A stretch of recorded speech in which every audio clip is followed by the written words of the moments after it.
धन्यवाद. हे गाणं न फार प्रेरणादायी आहे. माणसाने कष्टावर प्रयत्नावर नेहमीच विश्वास ठेवला पाहिजे.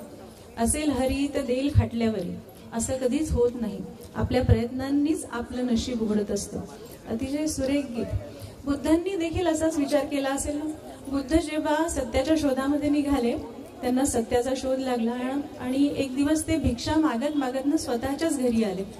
त्यांना त्यांची बायको समोर बघून तिला इतकं वाईट वाटलं आणि इतका राग आला की हे तुम्ही काय केलं. तुम्हाला जे काही मिळवायचं होतं हे तर तुम्ही घरी राहून पण मिळवू शकले असते ना.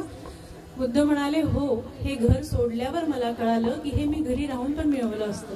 परंतु जोपर्यंत आपण सोन्याचा पिंजरा सोडत नाही तोपर्यंत आपण आपल्या म्हणतात ना अत्तदीप व्हावं, आपण स्वतःला प्रकाशमान करू शकत नाही. असं सुंदर उदाहरण बुद्धाचं आहे आणि सगळ्या तरुण पिढीला हे गाणं प्रेरणादायी आहे. धन्यवाद. खूप सुरेख झालं गाणं.